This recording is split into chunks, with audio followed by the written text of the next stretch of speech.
Baik, terima kasih Nurul. Sebelum itu kita ke perkembangan ini dahulu.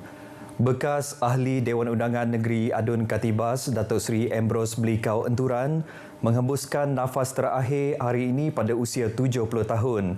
Menurut hantaran di aplikasi WhatsApp Unit Komunikasi Awam Sarawak Kuching, acara pengebumian akan diadakan pada Isnin ini.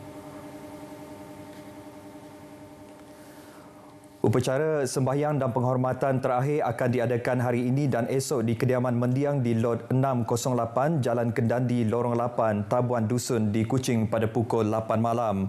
Mendiang dari Parti Pesaka Bumi Putera Bersatu telah berkhidmat sebagai Adun Katibas sejak 1979 dan tidak mempertahankan kerusi tersebut pada pilihan raya umum DUN Sarawak ke-12 pada 2021 yang lepas. Baik, kaki tangan perubatan Malaysia harus meneroka kemahiran terkini dalam usaha meningkatkan kualiti perkhidmatan kesihatan. Timbalan Menteri Kesihatan Lukan Isman Awang Sauni berkata, ia penting bagi memastikan sektor kesihatan negara bersedia menghadapi cabaran baru. Antaranya ialah beban penyakit berganda, iaitu kemunculan penyakit lama dan baru yang membebankan sistem penyampaian kesihatan negara. Selain itu, beliau mengingatkan graduan perubatan bahawa kerjaya dalam perkhidmatan kesihatan adalah mencabar dan ia memerlukan individu yang komited dalam melaksanakan tugas. Lukan Isman berkata demikian pada Istiadat Convocation Institut Latihan Kementerian Kesihatan Malaysia 2023 Zon Sarawak yang berlangsung di Universiti Malaysia Sarawak UNIMAS di Kota Semarahan. Kira-kira 600 graduan diraikan pada majlis tersebut, terdiri daripada graduan bagi program peringkat sijil, program peringkat diploma, peringkat sijil post basic dan diploma lanjutan. Mereka antara 8,643 pelatih dari 19 institusi kesihatan dari seluruh negara yang menamatkan pengajian masing-masing bagi ambilan 2018 dan 2019.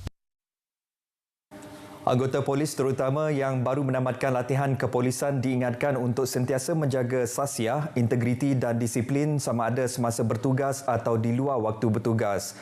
Pesuruhjaya Polis Sarawak Datuk Muhammad Azman Ahmad Sapri berkata ini bagi menghapus pandangan negatif masyarakat terhadap pasukan polis Diraja Malaysia PDRM.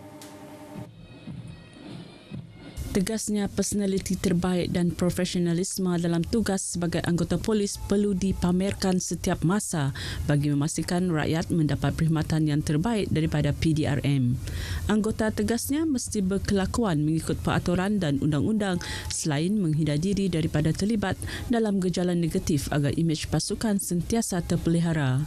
Perkara-perkara ini telah pun ditekankan semasa latihan, iaitu disiplin. Disiplin kita transformkan daripada orang awam, ditransformkan 6 bulan jadi anggota polis.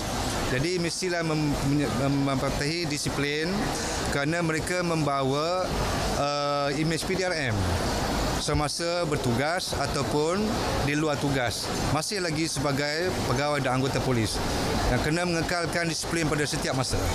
Pesuruhjaya Polis itu menyatakan demikian pada pemberisan tamat latihan program latihan asas kepolisian Konstable Bilangan 59 Siri 1 2023 di Pusat Latihan Polis Kuching. Majlis menyaksikan 495 pelatih terdiri daripada 248 pelatih lelaki dan 247 wanita berjaya menamatkan latihan selama 6 bulan bermula Mac lepas. Constable Daryl Fredwin Jamie dinobatkan sebagai pelatih terbaik keseluruhan bagi kategori lelaki, manakala Constable Lai Ziwan sebagai pelatih terbaik keseluruhan wanita. Baik, sementara itu, Datuk Muhammad Azman dalam satu kenyataan media memberitahu seorang peniaga tempatan di Kuching kerugian RM136,000 selepas terpedaya sindiket phone scam yang mendakwa mangsa terbabit dengan kes pengubahan wang haram. Menurut beliau, mangsa yang berusia dalam lingkungan 50-an itu menerima panggilan daripada suspek yang mendakwa daripada Kementerian Kesihatan Malaysia serta memberitahu bahawa mangsa ada membuat aduan kepada pihaknya pada Julai lalu. Mangsa kemudian disambung ke talian Ibu Pejabat Polis Perak yang kononnya mempunyai waran tangkap ke atasnya. Mangsa diarah untuk memberikan nombor akaun bank serta nombor kad debit. Mangsa menyedari ditipu apabila semakan di bank mendapati 8 transaksi pemindahan wang telah dibuat ke akaun pihak ketiga tanpa pengetahuannya. Saudara, kanak-kanak perlu didedah dan digalakkan dengan aktiviti bersukan sebagai antara langkah untuk menangani isu berat badan berlebihan atau obesiti dalam kalangan golongan tersebut. Timbalan Menteri Belia, Sukan dan Pembangunan Usahawan Datuk Gerald Rentab Jabu memberitahu, kanak-kanak pada masa kini kurang cenderung kepada aktiviti bersukan berbanding pada masa dahulu. Ini kerana mereka lebih terdedah dan tertarik kepada penggunaan gadget.